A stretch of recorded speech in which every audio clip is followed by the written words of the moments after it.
Olá, colega, bem-vindo ao Ambiente Ortop Curso. A nossa aula hoje é uma aula bem sucinta sobre balanço sagital da coluna vertebral. Ainda não vimos esse tema caindo em questões de prova, mas pode ser que na questão da prova prática, a traçar esses ângulos pode ser uma coisa que você vai precisar. E também no dia a dia, você ter esses conceitos na cabeça é bem legal, é bem interessante. Então, essa aula, como estão vendo aqui nesse slide que eu passei agora, nós vamos falar muito das relações dos parâmetros pélvicos. Você já ouviu falar de incidência pélvica, slope sacral, tilt pélvico, SVA? Então nós vamos realmente ver isso aí como é que vai funcionar. A gente baseou essa aula nesse artigo do Schwab, é um artigo que está disponível aí na internet. Vocês podem pegar essa referência, é um artigo muito interessante. E aí qual que é o conceito que a gente tem do balanço sagital da coluna? Então é concebido como resultado de uma ótima lordose da coluna lombar sob uma correta orientação pélvica. Então é a relação da pelve com a coluna lombar. E isso a gente vê também que tem relação, inclusive, na questão da coxartrose. Então essa relação pélvica-coluna é extremamente importante para a vida da pessoa. Então são esses parâmetros que no final da aula vocês vão conseguir traçar. E a gente observa um exemplo clássico, que é um paciente que tem um balanço sagital positivo. O balanço sagital positivo é isso, quando a cabeça está muito à frente do corpo, como vocês sabem. É quando tem um SVA acima de 5 centímetros, onde o paciente realmente precisa realmente gastar mais energia para se manter em pé. Então, o cirurgião de coluna, ele vê esses parâmetros, calcula esses ângulos e ele faz a correção. Observe o resultado obtido, como que o SVA desse paciente, que é essa linha branca que vocês estão vendo na frente, como é que ele muda e ele vem para cima do saco. Isso que é importante vocês verem. Como introdução, então, a gente tem que falar que o equilíbrio da coluna vertebral e o alinhamento da pelve e membros inferiores estão intimamente entrelaçados. Duplo C, toda a questão da vértebra pélvica, a questão exatamente da bacia. E qualquer mudança nisso vai levar a um gasto maior de energia para a pessoa andar e para se manter em pé. A radiografia que a gente solicita para esse paciente, então, é uma radiografia em ortostatismo, paciente AP e paciente em perfil, a mão sobre a clavícula, porque se ele apoiar alguma coisa na frente desse balanço sagital pode mudar, e muita atenção aos joelhos, porque o paciente, às vezes, para ele corrigir, ele flete o joelho, para ele corrigir um desvio do balanço sagital. Então isso é importante, a orientação correta para a realização dessa radiografia. A gente vai ver então agora que é a questão exatamente dos conceitos de Russelini, que dividiu o balanço sagital do ser humano em 4 tipos. A gente tem o paciente que ele tem uma hipercifose e uma hiperlordose. A gente tem um paciente que tem uma cifose tóraco-lombar mais alongada. A gente tem um paciente com flatback e o paciente que tem um alimento normal, que tem uma cifose e uma lordose equilibradas.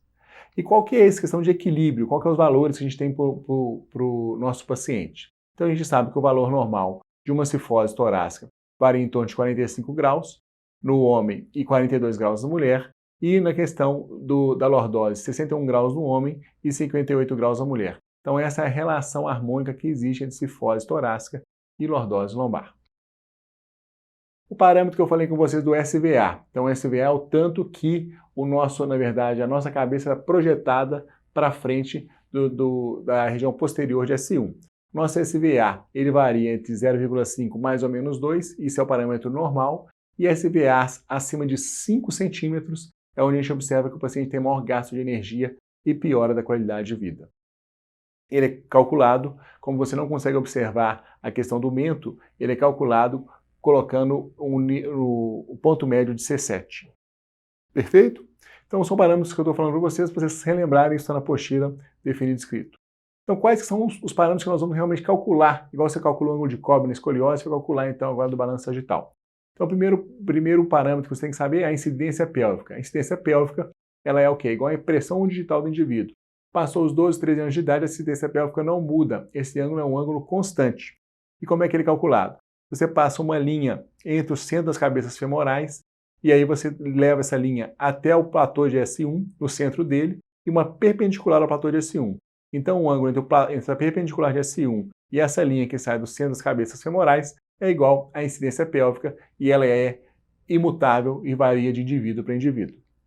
O segundo parâmetro que você vai ter que saber é o tilt pélvico. O tilt pélvico nada mais é do que uma perpendicular ao solo e essa mesma linha que vai até o platô de S1. Então é a relação que a gente tem da versão pélvica. Isso é uma relação que ela é mutável com a questão da vida. E quando a gente tem, então, um paciente então, que ele tem uma contratura, na verdade ele tem uma retroversão da pelve. E ele faz essa contratura para poder compensar, às vezes, uma estenose de canal que ele tem ali no canal. Perfeito? Então isso é o tilt pélvico, ou inclinação pélvica. O terceiro parâmetro que nós temos que saber é o slope sacral ou inclinação sacral. Então ele é uma linha paralela ao solo e uma linha tangenciando ao platô de S1. Esse slope sacral, ele realmente também é um ângulo que varia conforme o sacro está verticalizado ou horizontalizado. Então esse é importante esse parâmetro. E como é que esses parâmetros são na vida normal? Então a gente observou os parâmetros da cifose torácica e da lordose lombar. Então a gente vai ver os parâmetros normais. O paciente, então, do sexo masculino, a média é uma incidência pélvica de 53 graus, a mulher 48. O tilt pélvico, 12 graus, na mulher 10 graus. E o slope sacral, no homem 42 graus e na mulher 38 graus. Perfeito? Como é que eles se relacionam? Essa que é a questão. Vamos lá. É uma equação simples. A gente tem que saber, então, que isso foi medido em estudos anatômicos, que a incidência pélvica, que a gente mostrou agora para vocês, ela é igual à relação do slope sacral mais inclinação pélvica. Ou seja, uma coisa que é fixa, que é a incidência pélvica, a soma do slope sacral com o tilt pélvico ou inclinação pélvica vai ser igual. Essa é a primeira relação que vocês têm que saber. A segunda relação que a gente tem que saber é que a nossa lordose lombar ela é igual à nossa incidência pélvica mais ou menos 9 graus. Então são trabalhos anatômicos onde observou isso, que a nossa lordose lombar ela é igual à nossa incidência pélvica mais ou menos 9 graus. Então com essas duas regrinhas a gente vai conseguir determinar o que esse paciente precisa a nível de correção. Perfeito? Vou dar um exemplo, então, só para a gente ficar mais tranquilo. Esse exemplo está na apostila, tá? É uma questão que a gente bolou para vocês fixarem. Mas um exemplo simples é o seguinte: se o paciente tem uma lordose lombar de 50 graus e a incidência pélvica dele vai ser de quanto? A incidência pélvica dele ela é 50 mais 9, 59, menos 9, 41. Então a incidência pélvica dele ideal é que ele varia de 41 para 59. Só que a gente sabe que a incidência pélvica ela é fixa. Então, quando a gente vai inverter, nós vamos determinar a lordose lombar.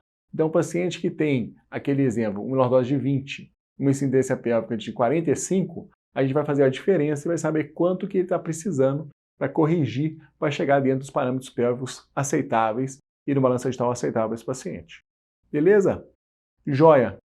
Para finalizar, então, nós entendemos o que é o balanço pélvico. A gente entendeu que o balanço pélvico, o balanço sagital positivo, ele leva a um pior desfecho clínico e um pior desfecho cirúrgico.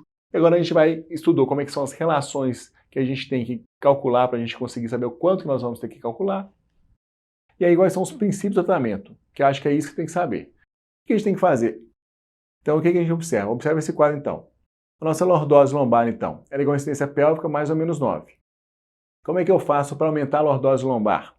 Ou eu faço um alongamento da coluna anterior, que eu consigo ganhar mais lordose, ou eu faço um encurtamento da coluna posterior, osteotomias de subtração. Com isso eu vou conseguir mudar esses parâmetros da lordose lombar para que eu consiga chegar num balanço pélvico, num balanço sagital adequado para esse paciente. Então ou eu faço alongamento da coluna anterior, ou eu faço encurtamento da coluna posterior na região lombar quando eu vou fazer uma artrodese para tratar do balanço sagital. Então quais são os princípios então? Distração posterior, não realizar. Por quê? Se eu distrair posterior, eu estou levando esse paciente mais ainda uma posição de balanço sagital positivo.